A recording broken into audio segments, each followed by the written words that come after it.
Cette semaine à l'émission, le blogueur Jean-Philippe Marceau nous encourage à être bizarre et le youtubeur Jonathan Picard nous raconte comment il est passé du satanisme à la foi catholique. Bref, on n'est pas du monde.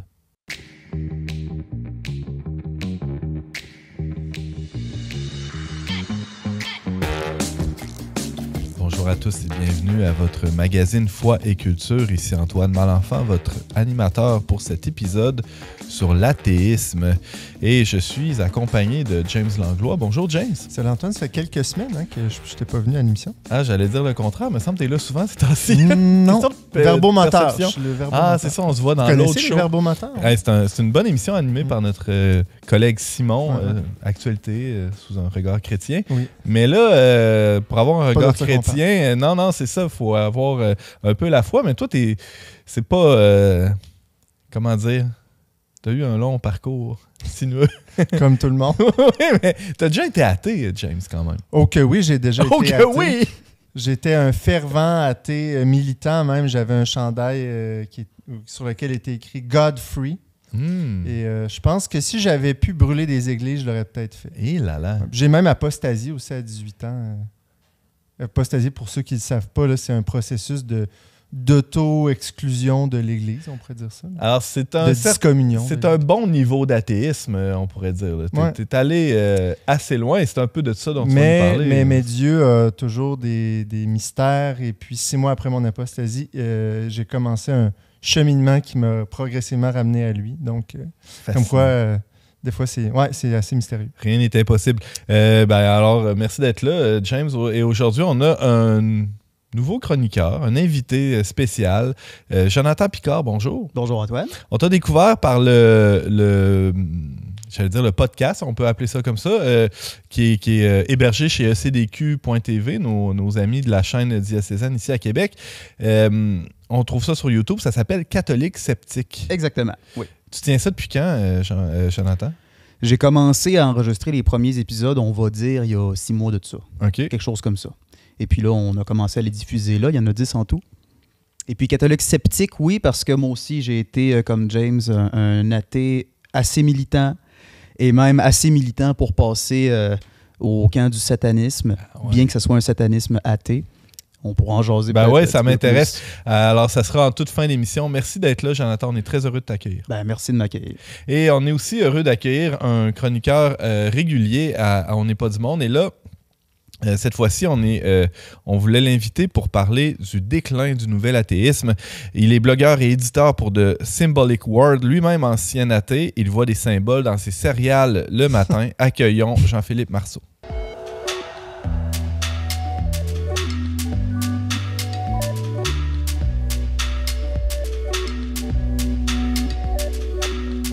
Jean-Philippe Marceau, bonjour et bienvenue, on n'est pas du monde. Salut Antoine, merci, je suis content d'être là. Je t'ai présenté comme un athée, un ex-athée, C'est vrai? Oui, c'est vrai, comme beaucoup de monde, je pense. Tout le monde autour de la table, sauf moi, passé par là, on dirait. Dans le fond. Oui, comme beaucoup de monde, nous aussi, dans notre époque, dans le fond, tu es un produit de ta génération, Jean-Philippe. Ça fait longtemps de ça? Moi, oui, j'ai... Comme beaucoup de monde, je pense, à l'adolescence, quitté l'éducation religieuse que mes parents m'avaient donnée, arrêté d'aller à l'église, etc. Puis je suis revenu plus tard pour des raisons intellectuelles puis existentielles à la maîtrise. Fait que j'ai été athée pendant un bon 10 ans, je dirais. Oui. T'étais-tu un athée militant ou... Non, j'étais assez passif dans mon athéisme. Okay. Je dirais, j'étais juste intéressé par les sciences, puis je voyais le monde de façon un peu simpliste avec ça. Fait que, naturellement, j'étais matérialiste, mais j'avais rien fait d'actif pour ça ou pour essayer de le propager. Là. Et donc, je suis pas aussi hardcore que vous autres.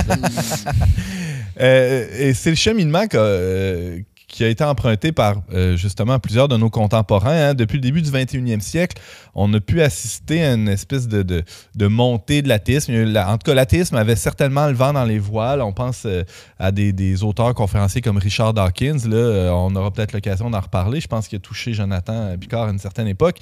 Alors, ces gens-là, ces gars-là, ils connaissent, je dis des gars, c'est surtout des gars, ils connaissent un succès indéniable.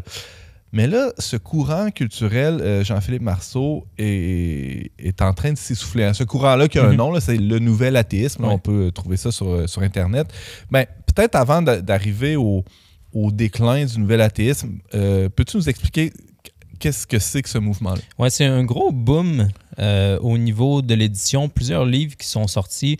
Un mouvement aussi médiatique de conférences qui est arrivé début des années 2000, surtout après l'attentat du 11 septembre, où ce qui semble s'être passé en rétrospective, c'est que il y avait une genre d'haine contre la religion en général, parce qu'on voyait qu'il y avait des fanatiques qui avaient attaqué les États-Unis. Puis après, ça a fait que dans le monde anglo-saxon, des gens se sont mis à faire des livres contre la religion en général, pas juste contre l'islam, mais en général contre la religion. Puis en plus du fait que c'est possible, disons, de faire des arguments pour ça qu'on va rechercher ici et là dans la tradition. Ça fait longtemps qu'il y a des gens qui ont des arguments athées en général, des arguments matérialistes en général. Donc, il y a quelques grandes figures de l'athéisme. Celles qu'on connaît le plus, peut-être, sont ce qu'on appelle les 4 horsemen, les 4 chevaliers du nouvel athéisme. Donc, il y a Richard Dawkins, qui est encore un biologiste, Sam Harris, qui était un neuroscientifique et un athée, un athée professionnel. Il a surtout publié des livres, dans le fond, dans sa carrière. Ouais. Daniel Dennett, qui était un philosophe matérialiste réductionniste, et le dernier, qui était un journaliste, puis qui s'est mis à écrire sur l'athéisme, puis à faire des débats athées, etc., après le 11 septembre. Donc, ces auteurs-là étaient les 4 plus influents, en tout cas dans le monde anglo-saxon, mais ils ont été traduits en plusieurs langues, évidemment. Ouais. Est-ce qu'on peut dire que la crise des abus sexuels a joué aussi dans... Il y a eu la mise en lumière de plusieurs abus ou même de systèmes d'abus dans certains coins du monde. À peu près dans ces années-là, ça a dû donner du gaz à ce mouvement-là. C'est sûr que ça a aidé. Là, je dirais que souvent, les nouveaux athées, ce qu'ils étaient capables de faire, surtout de bien faire pour leur donner leur dû, c'est qu'ils écrivaient très bien. Même des gens comme Richard Dawkins, qui est un biologiste, mais tu lis ses livres, même ses livres de biologie, puis il écrit très, très bien. Même chose pour Richard Dawkins, pas Richard Dawkins, je l'ai déjà nommé pour Christopher Hitchens. Il était reconnu pour être un bon orateur, un bon écrivain. Donc, c'est des gens qui écrivaient très bien, puis étaient capables de rapidement aller chercher tous les petits arguments qu'ils pouvaient trouver, que ce soit au niveau culturel ou au niveau intellectuel, puis de les mettre dans des livres ou dans des entrevues que les gens allaient aimer consommer. Fait que le mouvement s'est répandu assez rapidement, mais il n'y avait pas nécessairement des arguments qui étaient toujours très forts, surtout au niveau des arguments plus intellectuels en faveur du matérialisme contre l'existence de Dieu ou contre telle ou telle église. Souvent, on s'est rendu compte après coup que c'était assez superficiel, le genre de critique qu'ils faisaient. Aurais-tu un exemple? Par exemple, même des gens aujourd'hui qui sont athées, là, dans les gens qui ont remplacé les nouveaux athées comme... Aujourd'hui, il n'y a plus beaucoup de monde qui vont suivre ce que Sam Harris ou Richard Dawkins, etc. font sur l'athéisme, mais il y a des gens des plus jeunes qui ont pris un peu la relève, puis souvent même eux vont dire que si tu lis, disons, comment Richard Dawkins attaque les 5 preuves de l'existence de Dieu dans son livre, on dirait qu'il a fait... Il va vite. On dirait qu'il a fait une demi-heure de recherche. C'est vraiment très superficiel. OK. Il y a... pas vraiment d'excuses non plus parce que c'est des arguments qui datent d'Aristote pratiquement, avec des arguments pour contre depuis très longtemps. Puis on dirait que... Ils n'ont pas puisé dans une tradition athée, finalement. Pas vraiment, non. Alors qu'il aurait pu. Pourtant, Dawkins est un disciple de Darwin. Il y a quelque chose là, l'évolution...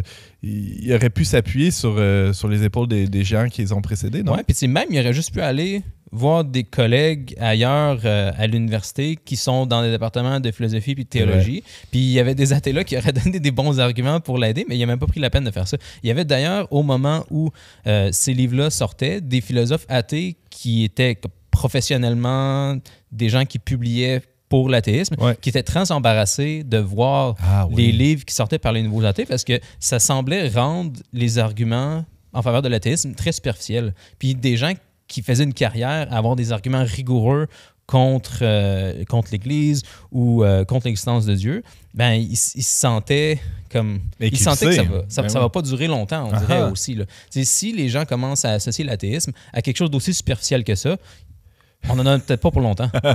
Comme on l'est parfois aussi dans l'Église quand on voit certains co-religionnaires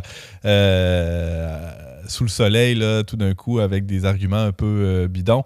On a beaucoup de sympathie, dans le fond, pour nos amis athées qui... Bon... On revient là. Donc, le nouvel athéisme que tu décris, là, ce courant du début du siècle, était essentiellement basé sur des arguments ou, disons, sur une vision du monde qui s'appuie sur des arguments scientifiques et non philosophiques, si je te suis bien. Oui, souvent, c'était ça. Là. tu avais des figures qui étaient prédominamment dans les sciences. Même pour Daniel Dennett, qui était académiquement un philosophe, lui, si tu lis un peu ce qu'il a fait en philosophie, c'était surtout d'essayer d'évacuer la philosophie puis de le remplacer par du matérialisme. Donc, c'était un des premiers philosophes célèbres à faire ça de façon très rigoureuse. Philosophie de l'esprit, c'est un champ où il y a eu beaucoup, beaucoup d'impact. Puis, il a été comme un des premiers philosophes à étudier très sérieusement les neurosciences, puis à essayer de réduire tout l'esprit aux neurosciences. Non, pour y aller de manière très concrète, là, quand on parle ben justement, c'est un neuroscientifique, de matérialisme réductionniste, ça veut dire qu'on réduit l'esprit à simplement des connexions qu'on peut analyser, compter, observer de manière très scientifique dans un labo. C'est essentiellement ça. Il n'y a rien d'immatériel, finalement. C'est ça. S'il y a quelque chose qu'on pense qui est immatériel, c'est parce que soit on le conçoit mal puis que c'est vraiment réductible à des mouvements de neurones, ou bien c'est une illusion puis ça n'existe pas. Il y a des gens qui disaient ça aussi. Là. Il y a des gens qui essaient d'expliquer pourquoi on a l'impression qu'on a une conscience irréductible, mais c'est juste un accident de l'évolution, puis c'est utile pour nous de penser qu'on n'est pas juste matériel alors qu'on est juste matériel. Il y a des gens qui avaient ce genre de discours-là. C'est plus très populaire, par exemple. Là. Depuis une trentaine d'années, même en philosophie, en philosophie, c'est là que ça a commencé peut-être justement il y a une trentaine d'années où on n'était plus d'accord. Il y avait de moins en moins de monde qui était d'accord avec le matérialisme. Comme, à un moment donné, les arguments devenaient trop clairs que ça fait longtemps qu'on piétine à essayer de tout réduire aux neurosciences. Puis finalement, ça ne marche pas vraiment. Ça vaut peut-être la peine d'explorer d'autres choses. Puis après, c'est venu même dans les sciences cognitives où les gens se sont mis à essayer de plus réduire les phénomènes à haut niveau à des phénomènes à bas niveau. Pas juste l'esprit d'ailleurs, ça a commencé avec l'esprit, mais en général maintenant, on va absolument pas vouloir réduire la chimie à la physique, on va pas vouloir réduire la biologie à de la chimie, puis on va pas vouloir non plus réduire la psychologie à de la biologie. Donc, dans différentes sciences, c'est quelque chose qui est rendu maintenant accepté. Là. James. Ça fait penser, il y a un célèbre scientifique qui a dit que tous ceux qui avaient nié l'existence de Dieu, je paraphrase, là, mais qui étaient peut-être des bons scientifiques, mais des mauvais philosophes. Oui, parce que naturellement... Surtout si tu es un expert comme Dawkins, où tu as énormément de succès dans ton monde en biologie, tu connais bien la vision du monde scientifique qui était matérialiste, réductionniste à l'époque. C'est facile d'en faire rapidement une philosophie, une vision du monde complète où tu connais tellement bien la vision matérialiste du monde, puis tu as une vie qui a l'air de bien aller. C'est facile de ne pas passer beaucoup de temps à explorer peut-être d'autres choses, aller voir des collègues de département de philosophie théologie pour voir, il y a peut-être une vision du monde plus englobante que la mienne que je ne connais pas, mais ça a été facile pour eux de très rapidement transformer leur matérialisme en une vision du monde tout englobante, publier des livres à un moment où un public était réceptif à ça. On a aussi une époque, non seulement il y avait une haine contre la religion à cause des attentats du 11 septembre. Il y avait aussi beaucoup de prospérité puis de gens comme qui étaient prêts à...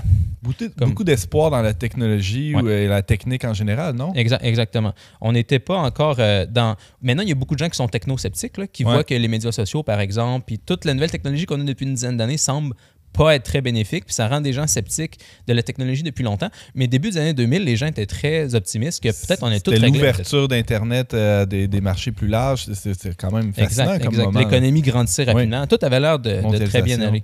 L'arrivée d'Internet, notamment, a sans doute aidé à populariser le discours de ces nouveaux athéistes. Oui, exact. Ça permettait aux gens de connecter, puis ensuite de faire beaucoup d'événements en personne aussi, qui n'ont pas duré, par exemple. Ben, parlons-en, là, tu l'as effleuré un peu, on te voit venir. Qu'est-ce qui a causé la chute de Sparte, là, le déclin du mouvement? C'est vraiment intéressant parce que ce qui semble s'être passé, c'est que initialement, tu as des gens qui s'assemblent pour critiquer la religion, mais c'est pas clair qu'est-ce qui anime ces gens-là, qu'est-ce qui les rassemble, outre le désir de critiquer quelque chose en commun. C'est une fois qu'ils ont passé, disons, 10 ans à critiquer quelque chose ensemble, puis que là, tu commences à peut-être vouloir créer quelque chose de solide, c'est pas clair qu'ils vont tous s'entendre sur qu'est-ce qu'ils veulent construire à la place. Puis il semble s'être passé... Comme nous ici, là, autour de la table, il n'y a pas juste l'opposition aux athées qui nous unit. Là. Non, c'est ça. On est aussi ensemble dans la même religion. Merci, ouais, c'est ça. Continue, excuse-moi. Bon point, mais ce qui s'est passé, c'est que une fois que, justement, les gens avaient critiqué ensemble longtemps la religion, il s'est créé deux camps assez clairs. Il y avait un camp de gens qui voulait juste critiquer la religion, puis qui pensait un peu naïvement en rétrospective qu'une fois que les gens deviennent athées, ils vont devenir un peu tous des gens comme Richard Dawkins ou Sam Harris, devenir comme des grandes figures des Lumières là, qui réfléchissent rationnellement puis que tout le monde va mieux aller comme ça. Les premiers nouveaux athées célèbres, là, comme les 4 chevaliers du nouvel athéisme que j'ai mentionné tantôt, ils pensaient essentiellement ça. Mais on s'est rendu compte qu'il y avait plein de gens aussi là-dedans qui avaient des aspirations un peu plus politiques puis qui pensaient pas... Ils ne pensaient pas nécessairement qu'on devrait retourner aux standards que les Lumières avaient en 1700. Fait que ce qui s'est passé, c'est que c'est arrivé tôt d'ailleurs dans la culture. Là, il s'est créé un genre de branche woke ou proto-woke dans le nouvel athéisme. Assez tôt, hein, on parle de 2010-2011. Donc c'est un peu plus rapidement que c'est arrivé dans la culture. C'est l'avant-garde, oui. Exact. Puis il est arrivé quelques scandales. Peut-être le premier célèbre, ça s'appelle Elevator Gate. Parce qu'il y avait une femme qui avait donné une conférence des nouveaux athées qui parlait contre le sexisme d'une certaine façon. Puis après ça, il y a un gars dans un ascenseur qui a fait des avances. Puis là, après ça, elle a tweeté là-dessus, expliqué que ça n'a pas de bon sens de faire ça juste après la conférence. Puis après ça, Richard Dawkins, qui a l'habitude de faire ce genre de choses-là, est allé faire une blague là-dessus, dire « Ah, c'est donc bien difficile ce que tu vis comparativement à ce que tes sœurs vivent au Moyen-Orient dans tel régime. » Fait que ce genre de choses-là où tu avais, disons, des gens qui commençaient à arriver avec certaines idées woke, puis ensuite que les premiers nouveaux athées comme Richard Dawkins qui avait une petite tendance macho. Ouais, ils venaient un peu rire de ça. Là, ça faisait un genre d'escalade de conflit où là, les gens plus woke, ils allaient renchérir contre les vieux hommes blancs du nouvel athéisme. Puis là, ça faisait une grosse escalade sur Twitter. Puis ça a fait ce genre de choses-là assez longtemps. Puis là, après ça, dans les conférences athées, il y avait toujours des controverses. Là, ils ont dû arrêter d'en faire parce que c'était pas productif. Là, ça faisait juste toujours se nuire. Puis en général, le mouvement finit par se fragmenter. Puis aussi, plus tard, non seulement à cause de ces problèmes, disons, culturels internes-là, mais aussi à cause de problèmes intellectuels plus vastes, le mouvement a fini par un peu s'éteindre. Intellectuellement, il n'y a plus beaucoup de livres qui sont publiés de ce type-là. Ça n'a certainement plus le même succès. Il n'y a plus de conférences. Il attire moins de gens, par exemple, quand ils font des entrevues, ce genre de choses-là. Donc, le mouvement, comme de l'intérieur, a fini par se dissoudre. Le Peterson est arrivé. Non, en plus, il y a ce genre de choses-là qui est arrivé où, effectivement, disons, les échecs intellectuels du nouvel athéisme sont aussi devenus de plus en plus clairs. Pour donner leur dû aux nouveaux athées, une des choses qui s'est passée, c'est que il y a beaucoup de chrétiens qui semblaient un peu rester sur leur laurier, où la tradition intellectuelle de l'Église n'était pas nécessairement très en vie, c'est surtout au début des années 2000.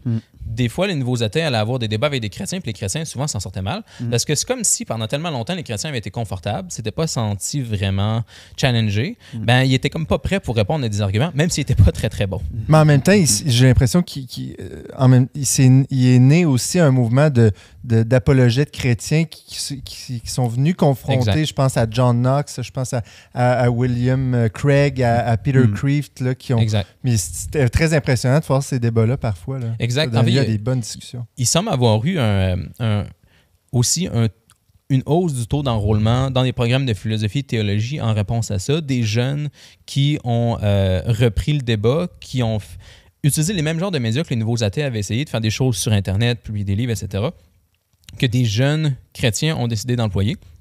En plus de gens qui étaient des académiques professionnels, comme tu as mentionné. Puis on dit peut-être, je sais pas, autour des milieu des années 2010, disons, la vague avait assez tourné où, au niveau intellectuel, tu avais beaucoup plus de bons arguments, même dans les cultures populaires, contre l'athéisme que l'inverse. Tu avais même des figures qui n'étaient pas nécessairement chrétiennes ou croyantes dans une religion reconnus, qui allait dire qu'il y a des sérieux problèmes dans l'athéisme. Un que j'aime bien, c'est le psychiatre britannique Ian McGilchrist. Il a écrit un livre que vous connaissez peut-être, ça a fait comme des vagues à la fois dans les milieux chrétiens et non chrétiens, qui s'appelle The Master and His Emissary, où il fait une lecture historique de notre civilisation à la lumière de son expertise en neurosciences, où il voit qu'il y a comme 2 systèmes qu'on utilise dans notre cerveau pour appréhender le monde, qui correspondent grossièrement à l'hémisphère gauche et l'hémisphère droit, où avec l'hémisphère droit, on a une vision plus holistique des choses, on est plus ouvert au changement. C'est comme ce qu'ils appellent le maître aussi, où c'est le premier système, le système le plus puissant, mais qui va déléguer des tâches à son émissaire, qui est l'hémisphère gauche, qui, lui, est bon pour faire des tâches très précises, très rigides, très ordonnées, mais qui ensuite doit toujours retourner au maître pour être capable de bien fonctionner parce qu'il est comme trop myope. Il manque trop de contexte. Puis il explique que c'est quelque chose qui n'est pas juste chez l'humain. Là. En général, quelque chose comme ça semble émerger dans toutes les lignes d'évolution qu'on connaît. Même si on veut faire des robots, il faut qu'on leur donne des systèmes un peu comme ça, parce que c'est beaucoup plus efficace d'avoir 2 systèmes spécialisés qui travaillent ensemble que d'avoir juste un système qui essaierait de tout faire en même temps puis qui ferait en fait rien bien. Puis, comme dans tous les organismes aussi. Oui, les dualités qui s'assemblent dans quelque chose de plus haut, c'est comme ça qu'on réussit à faire des choses complexes. Ouais. Puis dans son livre, il y a d'autres personnes qu'on peut mentionner, mais dans son livre qui a fait assez d'éclat en 2012 quand c'est sorti, on voit clairement que l'athéisme, puis spécifiquement le matérialisme réductionniste, où on essaie de tout réduire à un système matériel qui serait physique en principe, c'est une dérive qui peut juste être temporaire, en fait, vers l'hémisphère gauche, qui essaie de justement tout réduire en système. Puis c'est très drôle parce que dans son livre, il dit même que si tu regardes certaines figures des Lumières ou de la Renaissance qui ont eu un gros impact dans notre civilisation pour nous rendre matérialistes, c'est des gens qui semblent schizophrènes. Selon lui, là, il lit des écrits de Kant ou de Descartes, puis il voit des gens qui sont tellement déconnectés de leur corps, déconnectés de leur expérience, qu'ils ont carrément un problème comme au niveau santé mentale, ces gens-là. Fascinant. C'est cohérent avec leur postulat philosophique dualiste, en fait. Il y a comme... qui divise le corps et l'âme. Exact. Selon McGilchrist, ces 2 choses-là se renforcent, où tu vas avoir une philosophie qui est un peu à l'image de ta vie, puis ta vie va être informée par ta philosophie à l'inverse. Donc, ces 2 choses-là se renforçaient, puis Descartes et Kant sont comme des avatars de la vision qu'on a héritée aujourd'hui, mais c'est quelque chose qu'on peut diagnostiquer même sans faire de métaphysique comme étant limité, comme étant limite schizophrène, à partir simplement de la psychiatrie. Et cet auteur-là, c'est bon de le souligner, qui critique le matérialisme réductionniste et ne s'identifie pas comme chrétien du tout. Non, là. même pas. C'est ça. Il est intéressé par certains aspects du christianisme. Je pense qu'avec les années, il devient de plus en plus intéressé, mais certainement, quand il a sorti ce livre-là, il s'associait absolument à aucune religion. Mais c'est pour donner une bonne image de comment des arguments sont arrivés très, très fortement contre le nouvel athéisme milieu des années 2010. As-tu d'autres exemples d'arguments qui ont été déboulonnés, déboutés, là, des arguments qui étaient facilement colportés dans le mouvement du nouvel athéisme et qui ont été pulvérisés là, avec les années, avec la montée, entre autres, là, des apologètes? Oui, un très bon qui fait couler beaucoup d'encre ces temps-ci, surtout dans les milieux athées eux-mêmes, c'est la réalisation que nos valeurs nous viennent du christianisme. Il y avait une caricature historique qui a été faite principalement par des propagandistes de la Renaissance, comme quoi le Moyen-Âge ou le christianisme en général était une période obscure. En anglais, on dit « Dark Ages », où on a juste étouffé tout le progrès que les Grecs et les Romains avaient fait. Puis ensuite, finalement, une fois qu'on a réussi à enlever la grande noirceur du christianisme, on est revenu à une grande culture avec les valeurs rationalistes qu'on a depuis la Renaissance. Puis ça, maintenant, tu as des historiens, des psychologues athées qui disent que ça, c'est clairement faux. Il n'y a plus personne qui croit ça sérieusement dans des milieux intellectuels plus sérieux. La civilisation antique était difficile est difficile pour nous à imaginer dans son immoralité parce qu'on est tellement habitué de voir le monde à travers... Les lunettes de la Renaissance. Oui, puis des lunettes chrétiennes, notamment. Ouais. Donc, maintenant, c'est devenu un peu une blague là, connue en ligne dans les milieux athées ou les milieux contre l'athéisme, que des gens comme Richard Dawkins pensent que leur moralité, qui est le rationaliste une fois qu'on se débarrasse de l'athéisme, en fait, c'est le christianisme dans toutes ses valeurs, sans qu'on s'en rende compte. Donc, tout le travail moral qui a été fait par le christianisme, les nouveaux athées s'en rendent juste pas compte, puis ils pensent que c'est quelque chose d'évident auquel on va arriver si on se débarrasse de la religion, alors que dans les faits, c'est pas du tout ça. On sait, par exemple, que chez toutes les civilisations antiques, la tyrannie, c'était quelque chose de normal. Les gens qui étaient au-dessus avaient tout le pouvoir sur les gens qui étaient en dessous. On ne se préoccupait pas des gens qui étaient en dessous. Quand, par exemple, César revenait d'Europe en disant avoir tué 1 million de Gaulois puis avoir fait 1 autre million de Gaulois en esclaves, les gens l'acclamaient dans la rue, le suivaient derrière, le vénéraient comme un dieu, parce que c'était quelque chose de positif pour ces civilisations-là. Ou on peut penser comment les citoyens romains avaient le droit de faire n'importe quoi sur des gens qui n'étaient pas des citoyens romains, sur leurs esclaves, sur des femmes qui n'étaient pas des citoyennes romaines. Ils pouvaient faire n'importe quoi. Puis, c'était pas quelque chose que les gens pensaient comme anormal ou mauvais. Maintenant, quand des gens vont juger le christianisme, par exemple, en disant que c'est trop patriarcal ou comment est-ce qu'on traite les homosexuels, etc. Ce genre de souci-là pour les pauvres, pour les gens marginalisés, c'est quelque chose qui vient du christianisme sans qu'ils s'en rendent compte. Yes. Puis maintenant, c'est quelque chose que des historiens sont capables de voir trop clairement pour qu'on le nie. Comme le cas historique est très, très fort contre l'idée qu'on deviendrait simplement des personnes illuminés en devenant athées. Mais à contrario aussi, on voit bien que les deux grands régimes totalitaires du 20e siècle étaient foncièrement athées. C'est quand même ouais, exact. pesant comme argument, non? Oui, tout à fait. C'est comme à grande échelle, le même genre de choses qu'on a observé chez les nouveaux athées. Ça, c'est un très bon argument aussi contre les nouveaux athées parce que c'est un argument pratiquement scientifique, là, c'est empirique. On regarde qu'est-ce qui s'est passé démographiquement avec les gens qui sont devenus athées depuis tout ce boom d'édition. Puis, dans les faits, c'est vrai qu'il y a pas mal de gens qui ont arrêté de s'associer à une religion officielle, des gens qui sont devenus des nonnes, des gens sans religion, sans affiliation religieuse officielle, de l'ordre de quelques dizaines de pourcents, peut-être depuis les années 90. Mais le nombre d'athées a très peu augmenté. Depuis les dernières décennies, le nombre d'athées a passé peut-être style de 2 à 3 %. C'est vraiment malgré tout ce qui a été déployé médiatiquement exact. Au début du siècle qui nous concerne. Fascinant. Un dernier mot, Jean-Philippe, là, je veux t'entendre. Je t'ai présenté comme quoi tu allais nous dire que l'important, c'est de rester bizarre. Ouais. Tiens ma promesse, s'il te plaît. Dis-nous. Oui.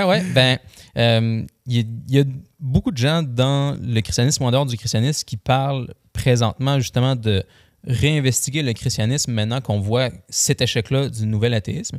Puis, une des choses qui revient souvent, c'est qu'il faut que les chrétiens restent bizarres. Maintenant que l'échec de la culture est plus évident, c'est pas le temps d'essayer de trop accommoder la culture. Les gens voient déjà que le nouvel athéisme ne remplit pas leurs besoins. Les gens vont chercher ailleurs.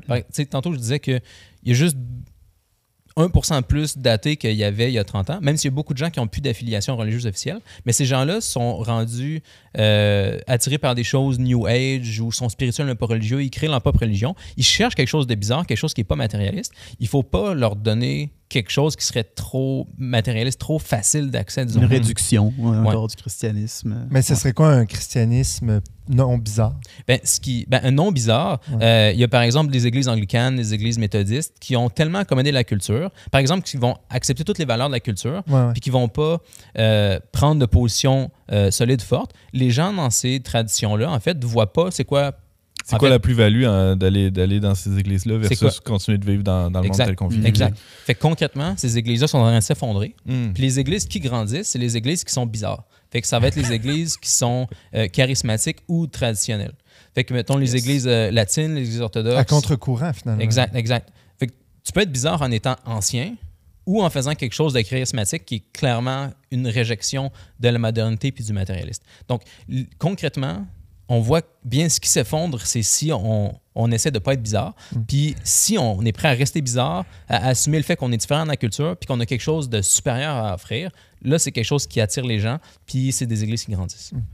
Jean-Philippe Marceau, on va pouvoir lire ton texte sur le sujet. C'est sur le site du Verbe, leverbe.com. Je me souviens plus comment on a intitulé ça. Je pense que c'est autour du déclin de l'athéisme. Restez bizarre. Ou le déclin de l'athéisme. Jean-Philippe Marceau, t'es blogueur pour The Symbolic World. Tu as un livre à paraître bientôt. Tu vas revenir nous en parler assurément. Merci d'avoir été avec nous. Merci.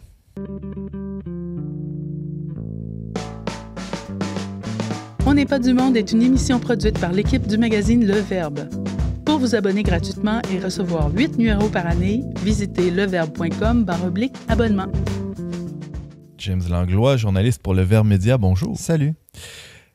Toi-même, ancien athée, on l'a dit plus tôt, tu avais envie de nous encourager aujourd'hui à l'athéisme. Hein? C'est un peu intriguant. Tu sais qu'on n'est pas du monde, là, c'est produit par Le Verbe Média, un média ouvertement catholique. Tu n'as pas un peu peur de perdre ta job, par exemple? Vous jugerez après, mais oui, effectivement, je pense que c'est inspiré en fait d'une réflexion de quelques passages de Simone Veil dans son livre La pesanteur et la grâce, une mystique chrétienne, juive à la base qui est devenue chrétienne, et qui, dans ce livre-là, a un chapitre intitulé L'athéisme purificateur.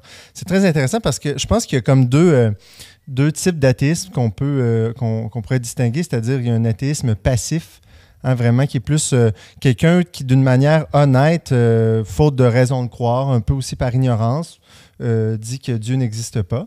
Et un athéisme un peu plus actif, en fait, qui est militant, là, comme moi je l'ai été ou comme peut-être Jonathan l'a été. Est-ce que tu dirais que tous nos contemporains là, qui se déclarent agnostiques sont des athées passifs? Mais là, je ne sais pas, parce qu'agnostique, c'est autre chose. Agnostique, c'est ne pas savoir ou prétendre ne pas savoir, alors que l'athée va quand même dire non, Dieu n'existe pas. Puis tu sais, la particule athéisme, c'est ce que ça signifie, ça veut dire qu'il y a une privation de Dieu. Mais encore là, il y a une négation de l'existence d'un ou des dieux. Mais ce qui est intéressant, Antoine, c'est que même dans l'Antiquité, les chrétiens ont été accusés d'athéisme, parce que les chrétiens refusaient de vénérer l'empereur et les dieux romains. Donc ici, on peut dire, ils sont athées. On est toujours athée d'un dieu ou des dieux.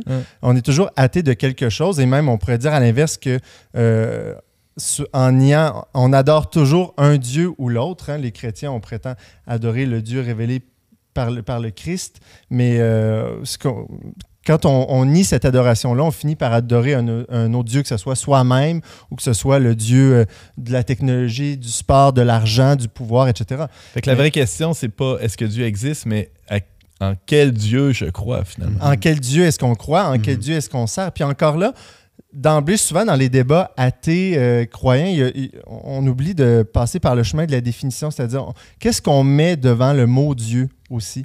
À quoi le mot Dieu réfère-t-il? C'est quoi la conception qu'on a de Dieu? Parce que tout de suite, quand on parle de Dieu avec un grand D, on pense justement au Dieu chrétien en général. On va s'imaginer justement un bonhomme avec une toge sur son nuage qui regarde tout ce que tu fais. Puis ça, les athées, les nouveaux athées, ils ridiculisaient ça en disant « si c'est ça, la foi, moi, je veux rien savoir de ça. » Puis avec raison. Donc, il y a une forme de vérité là-dedans, parce que moi-même, je croyais ça quand j'étais athée. Quand je me suis aperçu un jour que c'était pas ça en quoi croyaient les chrétiens, j'ai dit, bon, ça fait du bien de savoir ça. Mais voilà, donc, l'athée militant, finalement, l'athée, c'est déjà une forme de profession de foi, parce qu'il va arriver à prouver la non-existence de Dieu avec le même niveau de certitude presque que les croyants parfois veulent démontrer l'existence du Dieu chrétien, ce qui ne marche pas non plus. Mais bon, puis souvent cet athéisme militant-là va même cacher une hargne, une hostilité, un orgueil finalement qui est de ne pas vouloir servir un autre que soi, même si dans le fond, comme je l'ai dit, on finit toujours par servir autre chose dans la vie. C'est ça, ce qui est intéressant, c'est que l'athée, dans sa volonté de vouloir nier Dieu, finalement, il arrive quand même, il se définit quand même en opposition à Dieu. Donc, il ramène toujours la question à Dieu en montrant que la pertinence de se poser la question de l'existence de Dieu est là. Bon, je vais faire un parallèle boiteux. Ouais. Il n'y a pas grand monde qui parle autant de viande que les véganes. C'est-à-dire... non, mais c'est exact. Non, mais en tout respect pour mes amis véganes, là, je veux dire, dans le fond, il n'y a personne qui parle autant de Dieu que les athées. Sam Harris a passé sa carrière à parler de Dieu, finalement. Ben voilà. Bien plus que toi puis moi, James. Puis, bon, ça me ramène à Simone Veil, c'est-à-dire que, comme je le disais, qu'est-ce qu'on met sous le nom de Dieu? Puis on a besoin parfois de purifier notre conception de Dieu. Et Simone Veil dit « Le faux Dieu, qui ressemble en tout au vrai, empêche à jamais d'accéder au vrai, Croire en un Dieu qui ressemble en tout au vrai, excepté qu'il n'existe pas, car on ne se trouve pas au point où Dieu existe. Donc, c'est ce qu'elle a nommé l'athéisme purificateur, et elle ajoute: la religion en tant que source de consolation est un obstacle à la véritable foi. En ce sens, l'athéisme est une purification. Donc, quand on veut suivre le Christ, quand on est chrétien, normalement, on est amené à toujours développer, à rencontrer le Seigneur d'une manière qui nous est toujours nouvelle, où on apprend à le connaître davantage, puis à voir que ce qu'on pensait de Dieu, c'est pas tout à fait ça. Comme moi, je refusais l'idée que, quand j'étais athée, que Dieu soit quelqu'un qui nous laisse souffrir. Je me disais, c'est un Dieu pervers, masochiste. Mais quand on se laisse conduire par le Christ dans cette rencontre-là avec le visage de son Père, on se rend compte que finalement, il nous amène ailleurs. Puis si on s'arrête à l'idée, à la conception qu'on se fait de Dieu, eh bien, on peut stagner parce qu'on ne veut pas nécessairement arriver à voir autre chose que ce qu'on pense. J'ai enfin compris, j'ai enfin rentré Dieu dans ma petite boîte. Je crois en Dieu, Père Tout-Puissant, Créateur de la terre. Et tout ça, ça rentre bien dans mon schéma de pensée. Avec ce que je pense, mets derrière ces mots-là. C'est conforme à mon existence qui est bien tout cadré. Et là, ça, c'est le meilleur moyen, dit Simone Veil, de ne jamais rencontrer Dieu et d'être finalement un athée pratique. Exactement. Puis de cette manière-là, on est toujours athée d'une certaine image de Dieu, finalement. Une image de Dieu dont on refuse l'existence. Et puis, donc, on a parlé beaucoup des athées en début d'émission. On peut souvent voir l'athéisme comme le pire ennemi de la foi. Mais en fait, peut-être que le pire ennemi de la foi, c'est peut-être le chrétien, finalement, qui pense avoir tout compris, ou pire, qui a vu ou expérimenté le véritable Dieu et qui refuse de le servir. Et au fond, Saint Jacques nous dit que les démons, c'est ce qu'ils font. Les démons croient en Dieu, les démons ont la foi parce qu'ils savent que Dieu existe, mais ils ne veulent pas le servir. Et pourtant, on n'a jamais vu le Christ dans les évangiles accuser les athées, mais peut-être qu'à l'époque, ça n'existait pas tant que ça, il n'y en avait pas tant que ça. Pas les rues. Mais au contraire, il s'attaque à ceux qui prétendent connaître Dieu comme il se doit, ceux qui prétendent être les plus purs, les plus parfaits. Et c'est peut-être ces croyants-là qui ont plus en commun avec le démon que les athées. Aïe, aïe, aïe. Tous les démons savent c'est qui Jésus en plus. Voilà. À chaque fois, ils le connaissent, ils tremblent. C'est ça. Ouais. Merci beaucoup, James. Je t'en prie.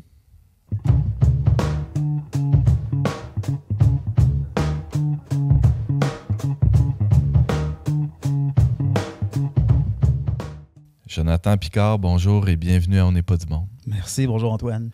Jonathan, on a découvert récemment ton balado, là, je le disais plus tôt sur la chaîne YouTube de cdq.tv. Ça s'appelle Catholique sceptique. Tout à fait. Pourquoi? Parce que je suis sceptique et je suis catholique. C'est tout pour moi. Merci, bonsoir. Merci beaucoup. Mais c'est vrai, je suis catholique, j'ai été récemment baptisé, mais je viens d'un courant très, très sceptique et anti-religieux, tout ça, dans l'adolescence. Je me suis séparé de mon éducation chrétienne, moi aussi. Et puis, j'ai été tout à fait influencé par le mouvement du nouvel athéisme, mais particulièrement sur YouTube, en fait. OK. Raconte-nous. Tu avais quel âge à ce moment-là? On va dire entre 15 et 20 ans, là. Ouais, mais entre 15 et 24 ans, en fait. C'est pas mal plus ça. OK. Fait que ça a été presque 10 ans là, de drillage mental, de vulgarisateur, des ouvrages faits par les 4 chevaliers du nouvel athéisme. Là. D'endoctrinement. Oui, un peu quand même. Mais c'est parce que ce qui était étrange, c'était ces athées-là, qui avaient ces chaînes YouTube-là, tout ça, étaient des bons vulgarisateurs, étaient des bons communicateurs, étaient aussi des bons entertainers, des bons divertisseurs. Ils étaient super bons dans ce qu'ils faisaient, le montage, tout ça, le style de vidéo. Puis c'était un peu vulgaire aussi. Fait que, let's go, ça fait rire. Et puis, ça, ils vulgarisaient beaucoup de ces arguments-là. Et qui, moi, le christianisme de mes parents n'est pas un christianisme intellectuel, tout ça. Et donc, voilà, quand on a un petit peu des conflits familiaux, une petite rébellion adolescente, tout ça, le premier argument qui semble avoir du sens et qui va à l'encontre d'un système rigide dans lequel on grandit. On le prend et on run with it, comme on dit. Et puis, ça l'a mené à une déconversion plus officielle dans le coin de 17-18 ans. Là, OK. Ouais. Tu avais reçu la foi ou du moins un enseignement chrétien à la maison? Fait que mes parents, ils sont protestants. OK. Mes parents sont protestants et puis j'ai grandi dans le protestantisme. On n'allait pas à l'église, tout ça, tu sais. Mais on connaissait très bien la Bible. Tu avais entendu parler de Jésus absolument. En masse. Là. Très jeune. Et puis d'ailleurs, tu sais, je dis rébellion contre une rigidité parentale. Mes parents n'étaient pas rigides. Mes parents n'étaient pas rigides. C'est qu'ils étaient... ils étaient même... ils sont. ils sont très, très aimants. Et leur religion est profondément vécue. Leur amour de Jésus est profondément vécu. Et je vais toujours dire que le premier contact que Dieu a eu avec moi, c'est avec mes parents. Fait que c'était pas, je me faisais pas fouetter. Il n'y avait pas de peur d'aller en enfer, des affaires comme ça. C'était vraiment très, très amour. Là, Et malgré ça, c'est ça, tu dis que tu as vécu une déconversion. C'est la première fois que j'entends moi aussi, ça. c'est... Alors, tu j'allais dire rétro-pédalé, mais finalement, tu as rejeté, en tout cas, assurément, cet héritage-là qui t'avait été transmis autour de 17-18 ans, après avoir consommé des heures et des heures de vidéos sur YouTube. Oui. C'était quoi ton état d'esprit à ce moment-là? Pourquoi tu dis à 17-18 ans plus particulièrement, il y a eu un changement? Le revirement. C'est sûr qu'il y a une question d'exposition prolongée qui a influé sur mon psyché. C'est sûr que oui. Mais aussi, finalement, c'était pas les arguments intellectuels tant que ça qui m'ont fait chavirer. C'est vraiment plus un état interne. C'est que dans ma famille, il y avait des grosses difficultés au niveau de la santé mentale, des choses de même. Et puis, pour moi aussi. Et donc, mettons, 17-18 ans, ces difficultés-là étaient de plus en plus dures, difficiles à vivre, finalement. Et puis, c'est une sorte de rébellion contre la vie elle-même qui m'a habité. Un gros sentiment d'injustice et de haine pour l'existence. Et fait que c'est très émotionnel, finalement, ma déconversion. Et sous un couvert rationnel, finalement. C'est ça qui est exactement intéressant. ça. C'est ça. Puis en plus, tu as de l'air intelligent. Tu dis, là, moi, tu sais, tel auteur, j'ai lu God is not great, The God Delusion, des affaires de même. Je disais que je le lisais, mais c'est pas vrai. J'écoutais ça sur YouTube, puis je disais que je le lisais, puis j'avais vraiment l'air hot. J'achetais plein de livres, j'en lisais aucun. C'était vraiment, là, c'était quelque chose. Et puis, mais il y a des chrétiens qui font ça aussi. Ben oui, bien sûr, je le fais encore. Mais c'est juste que c'était des prétextes, des excuses de mettre des mots intelligents derrière, finalement, juste ton mal-être. Un gros mal-être. Donc, tu as trouvé une forme de réponse, ou du moins, est-ce que ça t'a satisfait longtemps? L'athéisme? Ouais. Ben oui, parce que dans un sens, ça légitimait mes écarts moraux. Ça légitimait ma conscience me condamnait.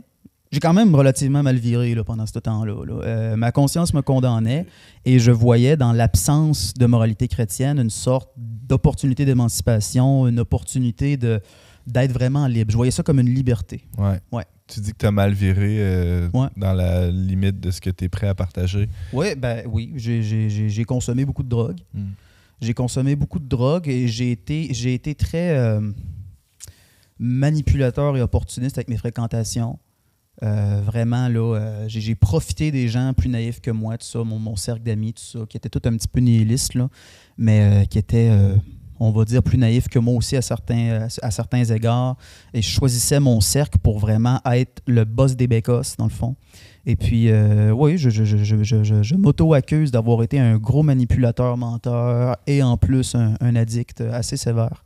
Et puis aussi, je me suis beaucoup séparé de ma famille parce qu'ils vivaient des difficultés qui me faisaient trop mal, dans le fond. Et puis, je me suis beaucoup séparé d'eux.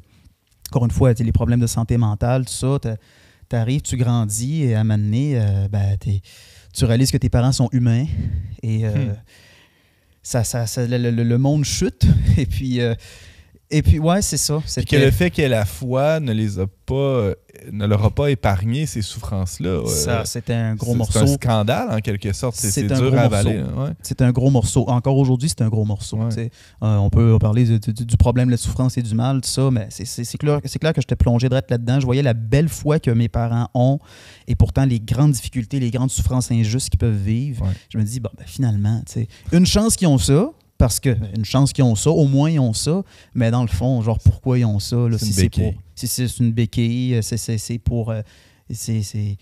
la religion, ça sert à consoler la peur de la mort et tout ça. Puis pourtant, eux autres, ils souffrent pareil énormément, alors qu'ils seraient donc bien plus libres et donc bien plus émancipés intellectuellement s'ils laissaient faire ces vieilles superstitions-là. Fait que j'en voulais à leur manque de rigueur intellectuelle, alors que moi, encore une fois, j'achetais plein de livres que je lisais pas. Ça ressemblait à ça. Jonathan Picard, tu as vécu cette période d'athéisme intense là, d'autour de 15 ans jusqu'à mi-vingtaine, tu le disais tantôt, et c'est allé même plus loin que l'athéisme. Oui, fait raconte. que, à partir d'à peu près 18 ans, 19 ans, tout ça, j'ai commencé à m'intéresser à un YouTuber qui s'appelle Mr. Repsion et qui était encore un vulgarisateur des intellectuels athées, tout ça. Et à un moment donné, il avait fait une vidéo sur le satanisme et sur le satanisme athée, tel que écrit dans le livre La Bible satanique par Anton LaVey. Et puis, je suis un petit peu tombé en amour parce que j'étais très métalleux dans ce temps-là. Métalleux. Ouais. Définir ce qu'est un Définir métalleux. Tu faisais des soudures dans ton sous-sol Oui, de c'est ça. métal. Un Ouais. petit DEP, tout ça. Non, c'était que j'aimais la musique qui fait du bruit puis qui crie. Du métal, du heavy metal. Du gros métal, Mhm. ouais, du gros death metal, tout ça. Donc, l'esthétique Ouais. diabolique, tout ça, très rouge et noir, pentagramme d'en face, de faire de même, ça me rejoignait. Et là, je voyais que dans le courant athée, il y avait ce petit embranchement-là qui était le satanisme athée. Mais c'est un peu contradictoire, satanisme athée. Un athée ne croit pas aux esprits, au monde immatériel. On le voyait un peu plus tôt dans l'émission avec ce matérialisme-là qui est assez bien diffusé dans l'athéisme. Ouais. Comment tu peux être athée et sataniste, donc croire à un esprit du mal? C'est comme une sorte de position de rébellion extrême envers la religion. L'auteur de la Bible satanique, Anton LaVey, était un athée, donc il ne croyait ni à Dieu ni au diable, sauf qu'il a utilisé le langage chrétien, donc en parlant de Satan, puis la symbologie, tout ça. Il faisait des messes noires, des affaires comme ça. Mm-hmm. Et c'est pas parce qu'il sacrifiait des bébés, c'était juste, il faisait une parodie. C'est de la provocation, c'est en plein ça. De la provocation, de la parodie, de la satire. La satire anti-religieuse, en gros, c'est ça. Et il parle dans son livre de l'importance du psychodrame, qui est une sorte de jeu de rôle. De théâtre. De théâtre. Tu vas prier, tu vas faire des messes noires, tu vas faire des prières, tu vas allumer des chandelles noires, tout ça, parce que c'est bien pour l'humain d'avoir une sorte de drame, de semi-jeu comme ça, Ouais. d'avoir une histoire spirituelle, de s'accrocher à quelque chose qui les dépasse, mais purement par théâtralité. T'as embarqué là-dedans, toi? Et j'ai embarqué là-dedans. J'ai même acheté des bijoux officiels sur le site de l'Église de Satan. OK, il y a une pièce à faire avec ça. Oh, il y a une méchante bonne pièce à faire avec ça. Ils sont chers, les bijoux. En plus, là. J'étais vraiment content d'utiliser mon petit change pour ça. Ben oui. Beau petit pentagramme là, en bijoux, tout ça, puis des chandelles, puis j'en ai fait. Et puis, le problème avec ça, c'est que quand on adhère au principe du psychodrame, tel que dit par Anton LaVey, ben, c'est qu'à un moment donné, ça dépasse l'athéisme. Quand tu dis à ton corps de faire des rituels, à un moment donné, ton esprit va commencer à croire ce que ton corps fait.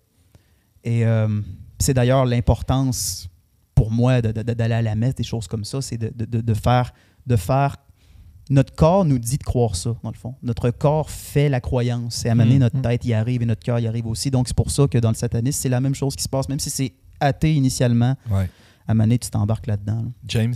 Je dis, c'est un peu contradictoire même parce que Anton LaVey renverse les valeurs chrétiennes. Donc, plutôt que l'humilité, la faiblesse, tout ça, la vulnérabilité, lui, il va promouvoir la force, Oui. le narcissisme, l'égocentrisme, l'individualisme. Oui. Puis quand tu es dans ces valeurs-là, finalement, que tu le veuilles ou non, tu finis par adhérer à ce que Satan promeut. Absolument. C'est ça qui est drôle. Absolument. Et c'est pas même pour ça que ma petite théorie qui vient pas de moi, mais que je me souviens plus de qui, c'est que la plus pure forme de satanisme qui existe, c'est ça. C'est vraiment ça. C'est comme dire que le diable veut pas qu'on croie qu'il existe. Là. Ouais, c'est un petit peu ça. C'est la plus pure forme de satanisme, c'est de faire tout ce que Satan veut, mais finalement d'une manière qui est détachée de la croyance au supernaturel. Et, parce que c'est quand même rare des gens athées qui vont dire, ben moi, je vais faire comme si Dieu existait. Le Dieu, je vais devenir chrétien pour le fun. Ça existe, mais on s'entend, c'est assez rare. Ouais. Jonathan Picard, qu'est-ce qui fait que tu es sorti de... En tout cas, j'espère que tu es sorti. Tu n'es plus sataniste. Oui, je vous rassure. OK, c'est bon. On n'a pas passé de test là, avant de rentrer ici. On aurait peut-être dû, je ne sais pas. J'aurais dû mettre de l'eau bénite. Ben ouais, c'est ça. Ouais. Dis-nous, qu'est-ce qui t'a fait sortir de ce milieu-là, Jonathan? Une douleur excessive. Vraiment. La souffrance. Ouais. C'est la souffrance qui m'a fait sortir de là. Parce qu'on n'est pas bien quand on est là-dedans. Absolument pas. On n'est absolument pas bien quand on est là-dedans. Et James, tu disais quelque chose d'absolument essentiel, je trouve, là, qu'on adore tous quelque chose. On a tous un Dieu, finalement. Et ça, c'est vrai, une valeur ultime qu'on peut dire, là, pour, mettons, des gens plus séculiers. Là, on a tous une valeur ultime qu'on va poursuivre et qui va un petit peu dicter notre vie. Ouais, ça, vers quoi on guide tout. Vers quoi on guide tous nos gestes. C'est quoi ce qu'on veut ultimement pour notre vie? Et ça, souvent, ça va être la puissance, ça va être le pouvoir, l'influence, la richesse, le plaisir. Moi, c'était beaucoup ça, le plaisir. Et toutes les choses que Satan représente, les choses de ce monde qui part, reste attaché aux choses de ce monde qui part. Et puis, mais c'est ça, quand on est là-dedans, on vit un petit peu pour rien, finalement. Parce qu'on vit pour quelque chose qui s'en va de toute façon.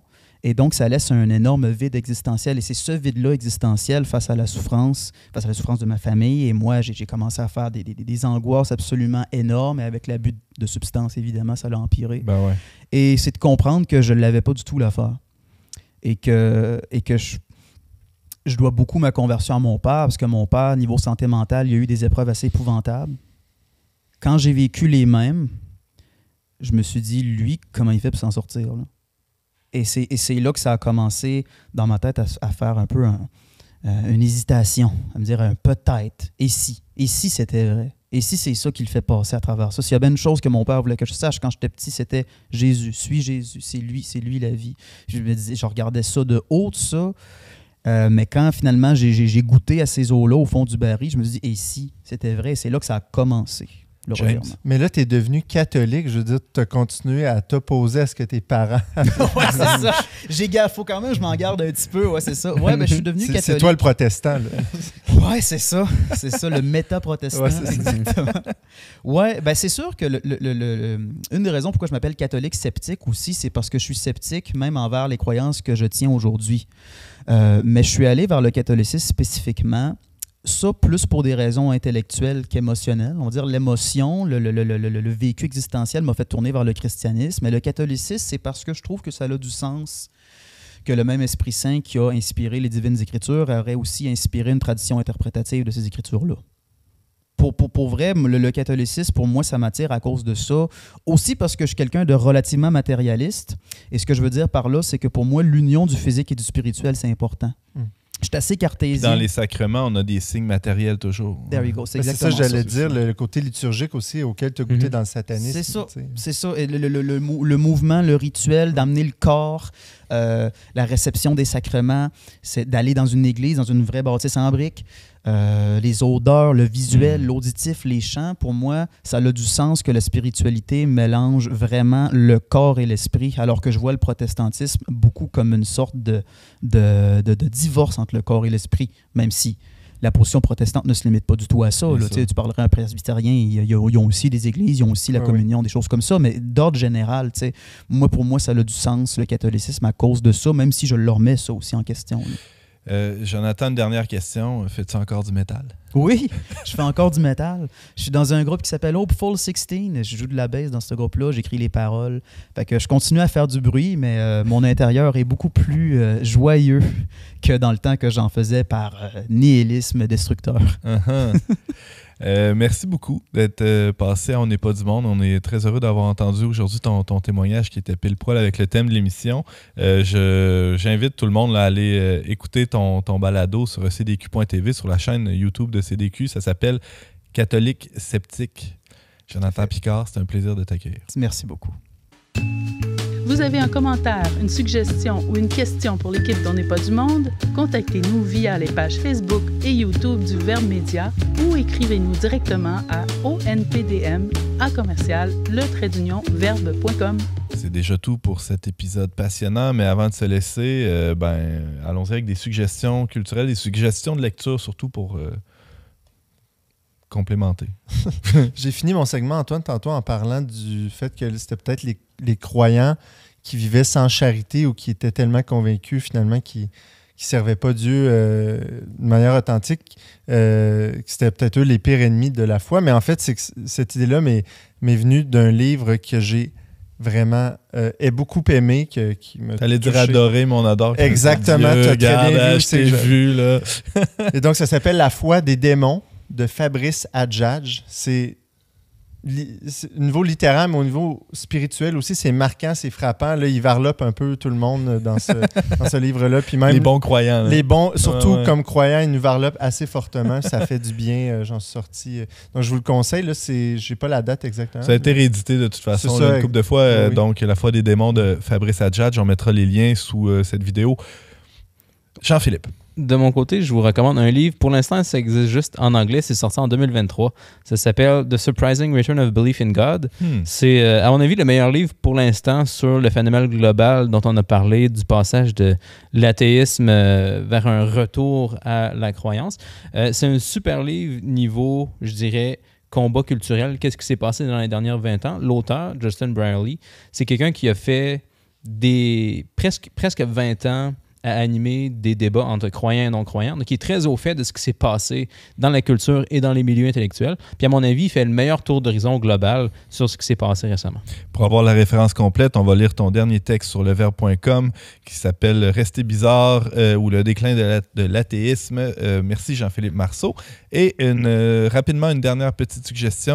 Jonathan. Oui, je ne peux pas m'empêcher de recommander 12 règles pour une vie de Jordan Peterson parce que c'est un livre qui, en 2018-19, moi, m'a fait beaucoup me questionner sur la légitimité de la foi chrétienne en tant que vraie tradition intellectuelle qui est rationnellement défensible.